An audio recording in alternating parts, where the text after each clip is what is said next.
إذن هنا الداخلة إذاعة المملكة المغربية.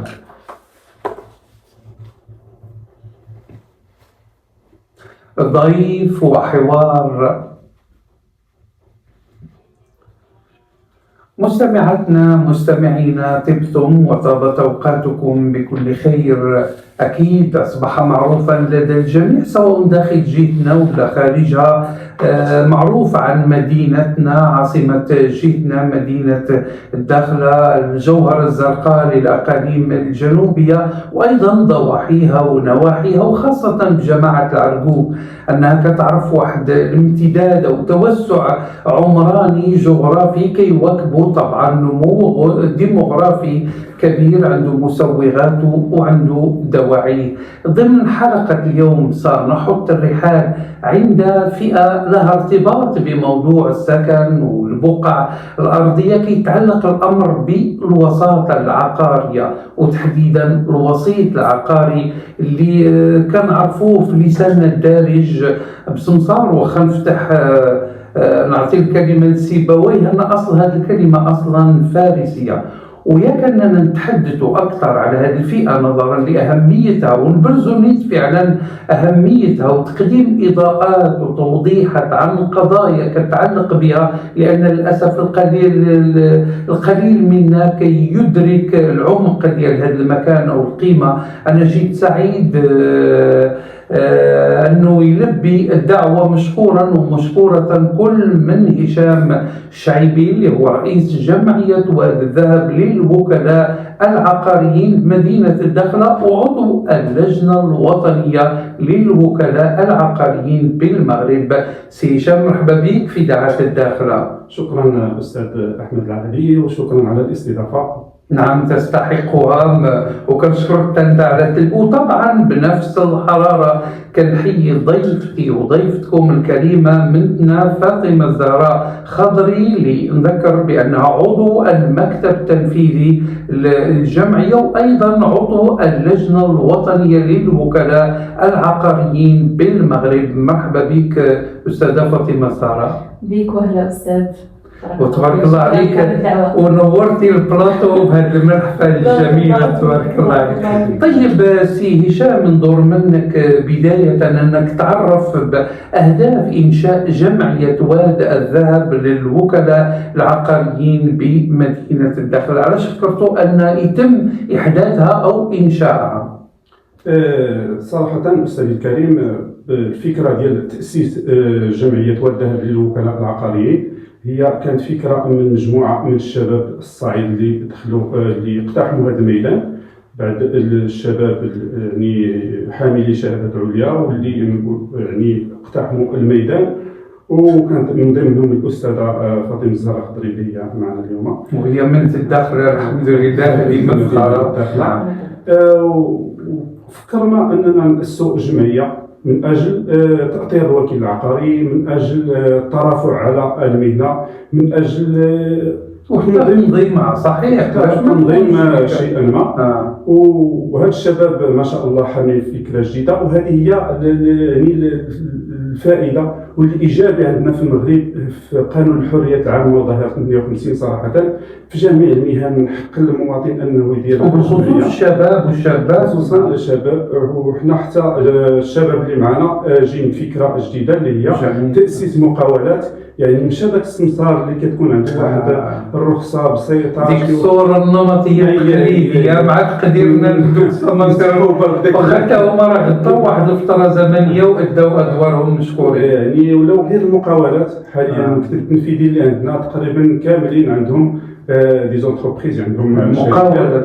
ديال هذا المفهوم المقاولاتي يدخل هذا الميدان فعلا ما بقاتش ديك الفكره ديال داك السمسار اللي حنا صراحه انا دخلت حوالي ازيد من 13 سنه لقيتي هذاك ولقيت ديك الفئه اذا انت محاضره واخا لقيت معاهم سميتو. كنت هذيك الساعه دخلت الميدان عندي 29 سنه باقي صغير بالحماس وافكار، كنلقى ناس كبار يعني ما عندهمش هذا الفكر اللي عندي والفكر الجمعوي صحيح. تعلمنا منكم ايضا صحيح، عندنا معك واحد التاريخ صحيح. جميع الاطر الجمعويه الحمد لله، وانت عاود زدتي من التجربه التجربه ديال رئيس جمعيه اباء وامهات واولياء امور التلاميذ، هذا عطاك واحد التجربه. وايضا انت تبارك الله ما شاء الله راك عدتي ولد الداخله وعشتي فيها واحد الفتره. نعم صحيح. طيب فاطمه الزهراء، كيف تعرفيها انت، العديد من الناس مفهوم الوسيط العقاري او السمسار كتنحصر عندهم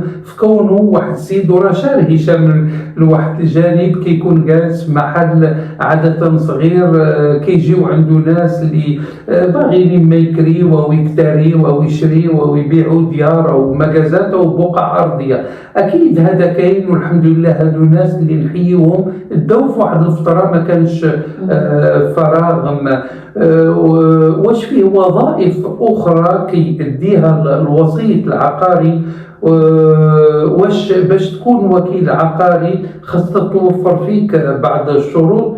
وشنو هي قيمته اساسا؟ سؤالي بالتحديد لك فاطمه الزهراء، اشنو هو دور الوكيل العقاري او السمسار في المعاملات العقاريه؟ نعم فاطمه الزهراء.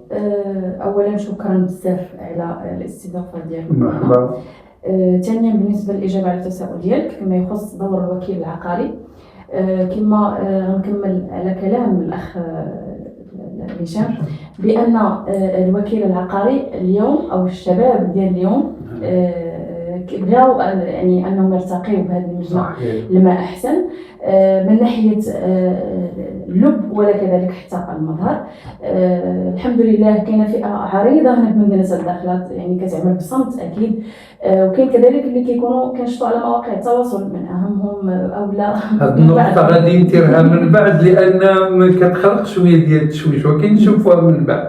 هي اذا نعم. فدورنا كوكيل عقاري هو تقريب يعني الناس العقار او التبسيط المفهوم ديال العقار، شيئا ما هنا العقار معقد مدينه الداخل لانه كيدخل في عده تفاصيل، من اهمها المكاتبه العقاريه كما عارفين انها على شكل وكاله، والاغلبيه ديال القطع الارضيه اللي هي عليها الطلب اللي هي غير مجهزه، فبالتالي الاغلبيه ديال الناس كيقول كيفاش غير مجهزه، اذا واجب عليك انك تشرح بشكل مدقق. صحيح. وهذا من الاسئله اللي ناوي اصلا نطرحها عليك استاذه فاطمه الزهراء وانت وسي هشام، لان فعلا تطرح في مدينتنا وفي جهتنا ككل. كنظن ان دور الوكيل العقاري اصبح اليوم دور مهم. اول شيء كيف قلت لك بانه يعني كيحاول انه يعني يوضح يعني العقار هنا مدينه الداخله، واضافه على ذلك ان حتى الوكيل العقاري بغى يعني يجدد من الصوره النمطيه اللي معتاده، لان الغالبيه كياخذوا صوره بان الوسيط العقاري هو فقط مختص بالكراء يعني الشقق او المنازل. صحيح، هذه هي الفكره اللي سائده. نعم. ولكن اليوم حاولنا اننا نوسعوا، ما نبقاوش عارف ايجار وكراء ورهن والى اخره، وانما حتى يعني نحاولوا اننا نشجعوا المستثمرين الاجانب هنا باش يجيو وخلق مقاولات ايضا. وكاين حتى فكره واظن تشاطرون الراي من فاطمه الزهراء، وهي ان الوكيل العقاري اليوم اصبحت لديه بعض العلوم كتلقاه في السوسيولوجيا يفهم، لان علاش شي مرات كيجي عندك الزبون كيعطيك شي مثلا مواصفات اللي باغي، اذا انت كتكون دار سوسيولوجيا ديال جغرافيه المكان، كيكون عنده في علم النفس مثلا كيقول لك انت اسرتك كذا ولا انت كشخص يليق لك واش هذا الحي واش، اذا ما بقاتش ديك الصوره كما قلتي، ولكن عنده معلومات اخرى. وواحد القضيه بغيت نسولك، لان فاش شفتك انت اوحيتي لي علاش كنلقاو الاغلبيه ديال هاد الوكلاء العقاريين ذكور؟ واش ما محتكرين هما هذا الميدان ولا غير كيجيب لي الله؟ حنا رسنا القاعده. الدليل انت انك تشكلين الاستثناء ديال هذا القاعده. اكيد كاين بعض الاخوات كذلك. اذا بداو كيدخلوا هذا المجال. الحمد لله ما بقاش المجال محتكر فقط على الذكور، وانما حتى يعني النساء راك عارف يعني جميع شتى البيادين. ودبلوماسيه المراه اقوى من دبلوماسيه الرجل. اذا نجيك هشام، الا عندك شي اضافات على الدور ديال الوكيل العقاري. وبغيت بعدا نسولك فاطمه الزهراء، كنقولوا شي مرات وسيط عقاري وشي مرات وكيل عقاري، واش هادو نفس المفاهيم ولا كاين شي التدقيق عادة شنو هو المفهوم أو المصطلح اللي ربما يستعمل ولا بجوجهم بجوجهم في نفس المسار؟ هو إنما يعني في نفس الخاصية ديال المهنة ديال الوكيل العقاري. بصفة الوكيل العقاري فهو كينوب على مثلا بالنسبة لنا حنا كوكلاء عقاريين الأغلبية ديال الناس ما كيقدروش انهم مثلا يديبلاصاو لهنا ويديك تدخل، فبالتالي انت كتنوب عليهم. اذا انت وكيل عقاري مزيان هذا الفرق العديد من الناس جميل وسيط. اذا كتوسط ما بين البائع والشاري، كتحاول انك يعني مثلا المنتوج او العقار بواحد الثمن طرحه مثلا السيد جميل مزيان هذا التدقيق اللغوي. لان كنقول انا علاش جوج المفاهيم الان تزال هذا اللبس. كنشكرك فاطمه الزهراء. طيب هشام الى فيه شي اضافه على هذا اللي قالت فاطمه الزهراء؟ الإضافة اللي عندي بخصوص النقطة اللي شرطوا لها قبل قليل هي الوكيلة العقارية. يعني كاينين الحمد لله وكيلات عقاريات اللي في الميدان واللي كيخدموا بنزاهة وشفافية. صحيح، والمرأة دائما معروفة بالجدية، يناظرون معنا جنبا لجنب والنتيجة راه كيف تشوفوا. صحيح، والدليل هي فاطمة الزهراء في اللجنة الوطنية اللي كترافع القانون المنظم مهنة الوكيل العقاري على مستوى الوزارة. طيب سي هشام، أولا نعود نرجع لفاطمة الزهراء، لأن ربما هذا القوس اللي كنت باغي نفتح اصطلاحي ما بقاش فيه لبس. نعاود نطرح عليك سي هشام، أكيد فيه مشكل وهذا راه شارت له بطريقة فاطمة الزهراء كيتعلق بمشكل ونقول لها صراحة العشوائية والتطفل من طرف البعض اللي ما هما أهل الميدان وتلقاهم كينشطوا ولا كيتحركوا على مواقع التواصل الاجتماعي، ولكن كتنقصهم التجربة وكيفتقدوا المصداقية. طبعا لا نعمم سي هشام، وانت عارف هذه الأمور، ليس كل من ينشط في السوشيال ميديا راه كذا، ولكن كنقولوا حنا الأغلبية بحكم ما كاينش متاريس، ما كاين حدود، ما كاينش حواجز، ما كاينش ضوابط، أن كل أحيانا من هبة ودب يدخل ويبدأ هو يبين بأن عنده هذا الجانب. إذا كما قلت لا نعمم، وكنحيو كل ذوي الضمائر الحية اللي كيقدروا المسؤولية ديال الوسيط عقاري والأمانة اللي على عنقه. وطبعا عملة هذا الوسطاء العقاريين أو الوكلاء العقاريين هي المصداقية، ويقدموا المعلومة الدقيقة الصحيحة. شنو رأيك سي هشام؟ صراحة باش نجيك للآخر أن كما كيقولوا العقار فيه فلوس وكيكون اوبليجي على الزبون يثق فيك. وبعض الناس شنو كيديروا؟ ما كيبغيش يحط اوراقه عند السلطات باش ياخذ الترخيص، باش ياخذ الوثائق، باش يكون قانوني. فقط كياخذ واحد بورطابل واحد النمره وكيدير جيميل ويصاوب قناه ولا يصاوب صفحه ديال الفيسبوك وبقى كيهضر مع الناس وكيستدرج الناس. واحد الوقت واحد المره واحد الشخص كيسولوا عليه الناس، السلطات كيسولوا عليه، وبقيت كنقلب هذا تعيطوا لي قالوا لي فلان كلمه كنعرف ما عندهم ولا علاقه عنده علاقه. إذا علاش بغينا اليوم في هذه الحلقه نوعيو المستمعين والمستمعات؟ لان علاش كاين نصابين، كاين محتالين، وهذا دور الاعلام انه يوعي الناس باش يكونوا يقظين ويكونوا انهم راردين البال لهذه الامور. ولقيت السلطات كيسولوا لدرجه ان حتى السلطات ما عندهم عليه حتى شي معلومه. إذا هذا واحد المثال عطيتك كيبين أن خص نمشيو عند فعلا الناس اللي قانونيين وعندهم ملفاتهم قانونية والإدارية ومعروفين أماكنهم ومحلاتهم.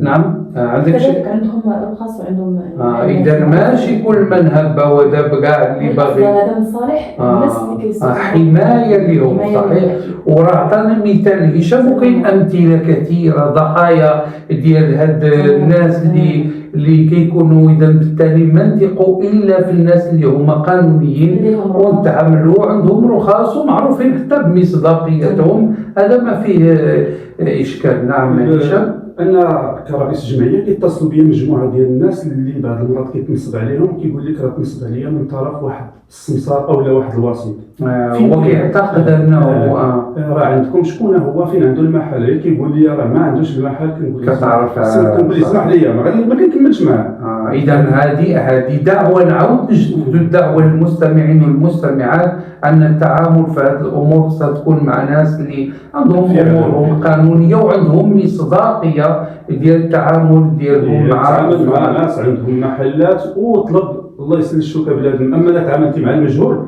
راه ما كيحميك حتى شي واحد. حنا كجمعيه كيجي عندنا كنقول لي اسمح لي يعني ما يمكنش ما مسؤولش على الشارع، يعني مسؤول على الناس المنخرطين ديالنا والناس اللي مرخصين، لان كاين عديمي الضمائر اللي ما كيحسوا بالمسؤوليه كيستغلوا هاد المنصات ديال مواقع التواصل الاجتماعي لانه متاح للجميع يقول ما بغى ويحاول يستقطب ويستدرج الناس طبعا بالطرق ديالو. وهذا على كما قلنا بغينا في هذه الحلقه ان هذا الميساج او هذه الرساله توصل للمستمعين والمستمعات.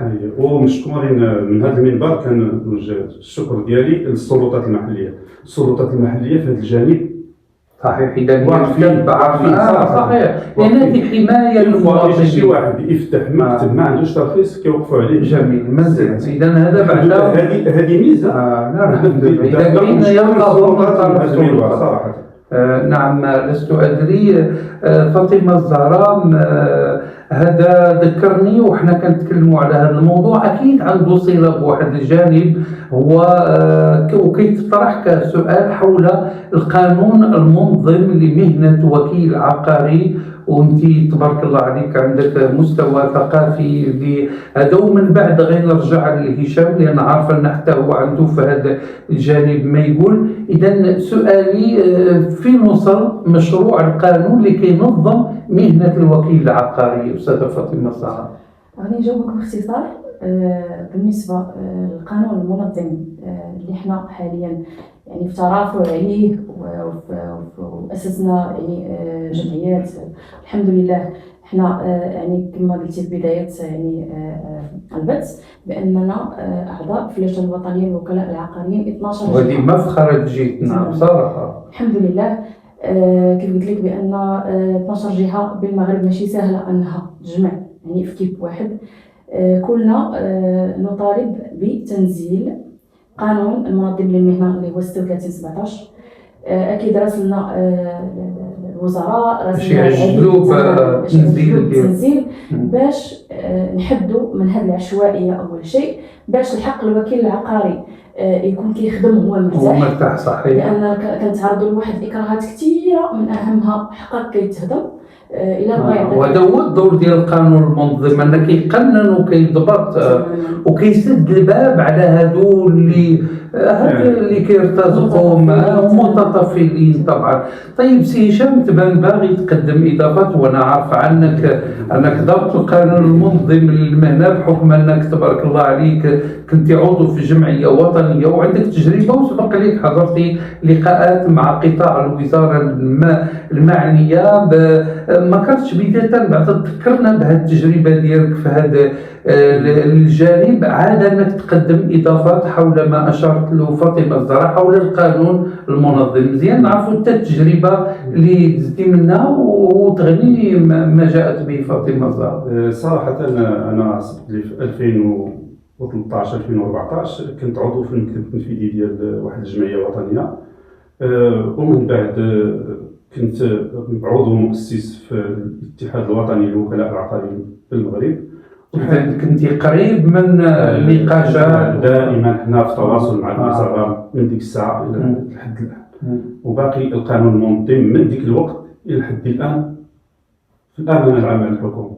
نتمنى يتم التعجيل به لان كيف شرط فاطمه الزهراء كاين مطالبه بالتعجيل بالتنزيل. دائما حنا في تواصل دائما في مطالبه باصدار قانون منظم لمهنه الوكيل العقاري ومازال وصراحة القانون خصو يخرج في الضربية لأننا مقبلين على كأس العالم 2030. صحيح. خصو كاين رهانات اللي يجيوك ناس من جميع بقاع العالم ويتلاقاو مع واحد العشوائي جالس معها ينصب عليه. وعاد هما غادي ينتعشوا هذا النوع إلا ما كانش هذا القانون إلا ما زيروهمش هنا كاين غادي تفتح عليهم الباب هذه الفئة هذه، وماشي حتى ديك الفئة اللي ما كانش غيجي عندك واحد مثلا من الولايات المتحده الامريكيه باغي شي ابارتومون ما باغيش لوطيل وهما تعرف عندهم الثقافه ديال التواصل في هذا العالم الافتراضي والسوشيال ميديا، هذه ثقافه عندهم، ولكن كينساو بان راه ممكن من هب ودب انه يدخل. عندهم فكره ان المغرب نأمنوا في أن المغرب بلد سياحي، هذا ما غاديش يثقون والثقة كيستغلوها هذا عديم الضمائر، كيستغلوا هذه الفئات هذه. وهنا هذا الشيء غادي نكونوا حنا بغينا ننظموا كأس العالم باش نلمعوا الصورة ديال البلاد، غادي نوليو العكس غيولي واحد غادي ينصب عليه واحد جالس في قهوه يدي ليه وغادي ياخذ واحد الصوره اللي هي ماشي الحقيقه ديال اللي الحمد لله الشيء هو اللي خلى الصوره ديال الوكيل العقاري او ما يسمى بالسمسار شويه. هنا بحال ذاك المثل الشعبي حتى وحده، ولكن ان شاء الله هذه الحتى ما غاديش تخلص الشوارع ان شاء الله. وكاين عندنا الحالات اللي تنصب عليها هنا في الداخله معظمها في جميع جهات، معظمها من الناس اللي تنصب عليهم من الناس ما عندهمش ترخيص. باين ان من الاول داخل ذاك المجال وهو ما عندوش. طيب سي هشام، وانت كتجاوب في سؤال توصلت به اللحظه من مستمعه وهي طالبه بالمدرسه العليا التقنيه بالداخله، كتقول فيه نحن الطالبات والطلبه الجامعيين والجامعيات اللي قادمين من اقاليم اخرى عند بدايه كل عام جامعي كنلقاو صعوبات في كراء منزل، ونبغي نعرف شنو هي اسباب ازمه السكن وتحديدا الكراء بمدينه الداخله. واظن سي هشام هذا السؤال موجه لك بحكم انك ما شاء الله عليك قضيتي 13 سنه كوسيط عقاري بالداخله. شنو ردك على السؤال ديال هذه الطالبه؟ واظن راه هي تكلمت باسم طالبات وطلبه جامعيين وايضا حتى موظفين اللي كيجيو يشتغلوا في البحر ولا في صراحة هذا المشكل ديال أزمة السكن في مدينة الداخلة هو غياب مواكبة عمرانية حقيقية. صراحة أنا مجموعة من التجزئات تسلموا في 2015 2016 الآن صحيح، وهذه راه دابا حوالي 8 سنوات والداخلة كتعيش أزمة سكن. إذا خص تعجيل بان هاد التجزئات وراه كنعرفوا ناس اللي اداو داك الواجبات ديالهم، ولست ادري علاش كيكون هذا التعطال. واظن ان سيد الوالي الحالي الجديد اللي نتمنوا ليه طبعا كل توفيق، اظن غادي ياخذ هذا الملف بالجديه اللي هو معروف صحيح ان شاء الله. واكيد ان هذا المشكل فاش تكون هاد الوداديات وهاد التجزئات كيف قلتي ان التعطاء والناس راه مشتاقه ومستعدين يديو اذا كان شي حاجه كتهم تجهيز باش انهم يسرعوا. واظن هذا هو الحل اليوم باش نوسعوا من الوعاء ديال هذا الديار ديال الكراء، وديك الساعه ما غاديش يبقى يطرح المشكل. فعلا الداخله وصلت لواحد النيفو، الاشكال هو ان الداخله وصلت لواحد النيفو من الاستثمارات من المشاريع العملاقه. راه الميناء الاطلسي راه خدامه فيه الالاف وباقي نفس التجزئات اللي كاينين هما اللي كاينين. اذا الاوان الطلبه داك الشيء كارثي في بدايه السنه راه تيقلبوا راه تيكريو الشقق مفروشه، وحتى الناس طلبوا كنعرفوا وصار. والسومه الكرائيه ايضا طلعت، لان علاش فاش كيكون ديك جدليه الطلب العرض والطلب كتخلق هذا، ولكن فاش يكون ان شاء الله هاد التجزئات وهاد الوداديات يتبناو ما غاديش يبقى هذا المشكل نهائيا. الوداديات ما غاديش يكفيو صراحه، ان خاص بحال الجزئيات الهناء الجزئيات صحيح تعطى داك الشيء باش الناس هنا المدينه راه كبرات صحيح. وان الاوان ان اظن هذا الملف غادي يلقى ان شاء الله انا كل امل، ولكن خص يتم التعجيل لان كيف قلت هذا هو اللي قد انه هذا النزيف ديال كنشوف فاطمه الزهراء ربما عندك انت شي اضافه في هذا، يعني هذا موضوع شويه كيقيس ساكنه وكيهم واحد المجموعه كبيره جدا.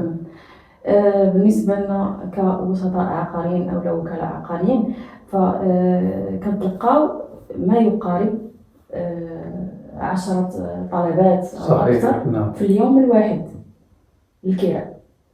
منين كيجي عندك وبالاخص الناس اللي كيجيو يعني من التل او صحيح وافدين من الاقاليم الداخليه كيبغيو على اساس العمل سواء هنا في الضيعات الفلاحيه او كذلك ولا في ديال التجميد كيبغيو يعني السكن. منين كيجي عندك شخص كيقول لك بغيت اختي كرا وهذا واش كاين وكتلقى صعوبة وحتى فاش كتلقاه كتكون السومة الكرائية أحيانا لا ماشي مناسبة داك الشيء اللي كيكريو هاد الناس. إذا نظن الحل كيف قال هشام هو التعجيل. صحيح إن شاء الله. تبارك الله. والحمد لله الجميلة فاطمة الزهراء وكنحيو السلطات طبعا على رأسها السيد الولي وهو هاد الأشغال اليوم اللي كتعرفها البنية التحتية ديال المدينة. أظن هذا مؤشر ومبشر خير إن شاء الله أن المدينة وهذه التجدئات غادي يتم البث في أنها تبدأ الناس يستغلوها ويكونوا الديار لأن الأخ هشام كمل على الكلام ديالو. كاينين العديد من التجدئات مثلا كتجزئات حرمة الله راه عندك كذا و20 سنة، تجزئات الهناء لأكثر من 10 سنوات. والناس كاين أنا بعض الناس نقول لك أنا عن قصص واقعية كيتواصلوا معايا. كاين اللي باع يعني باش يشتري قطعة أرضية إكراهات حقيقية. ولكن ربما فاطمة الزهراء أظن أن هذا الشيء خصو صافي آن الأوان، وأظن أن الجهات المعنية غادي يكون وصلها هذه الرسالة.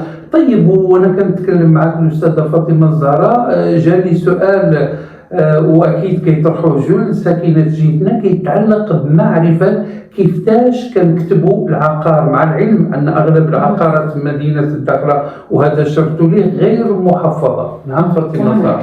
بالنسبه المكاتبه غالبيه كتكون يعني عدليه، بالاخص يعني التجزئات اللي هما غير مجهزين.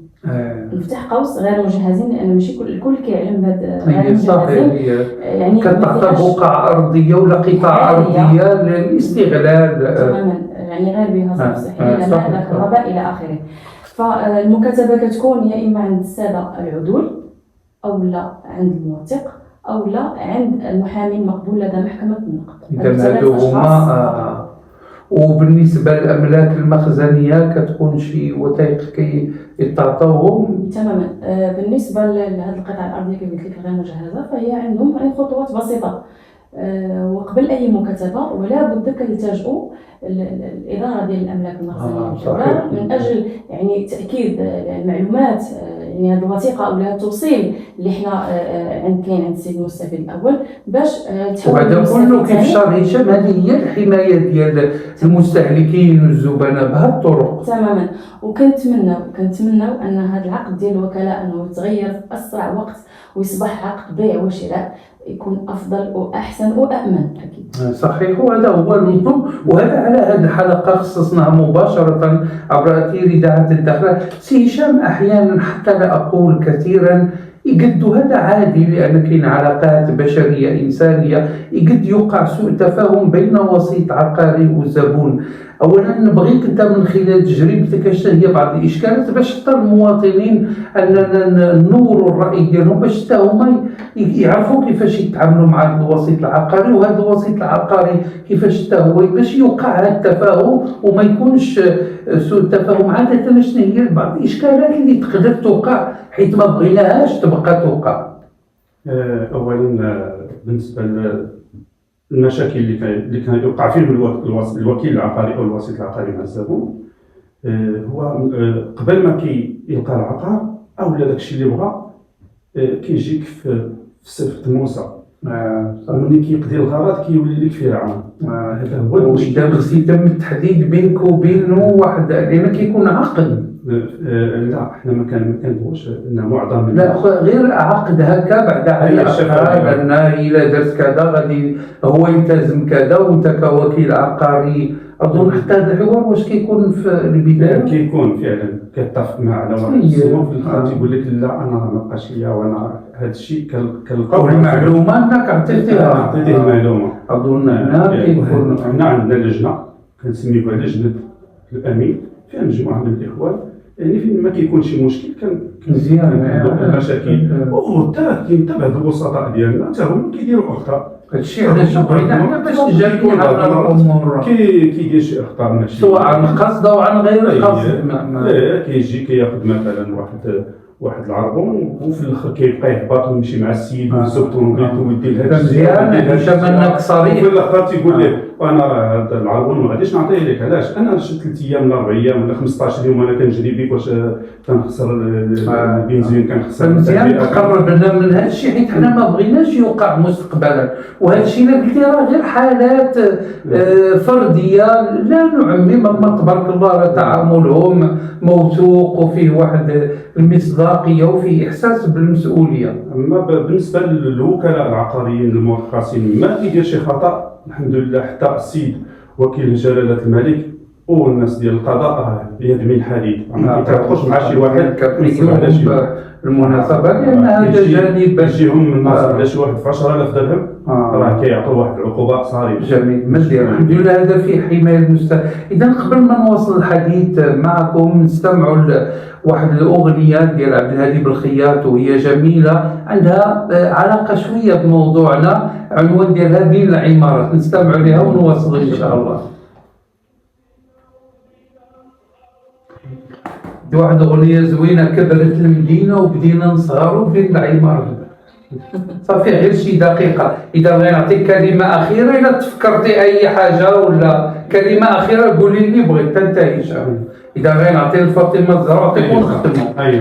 لا حلقه رائعه تبارك الله عليكم ومنسجمين في. اما راه شي مرات كيكون عندك شي ضيوف، واحد كيشرق واحد كيغرب، نتوما كاين واحد رائع نفس المهنه نفس التفكير. حتى انت اختاريتيها، عرفتيش اختاريت. الاخت فاطمه الزهراء عندها قناه على اليوتيوب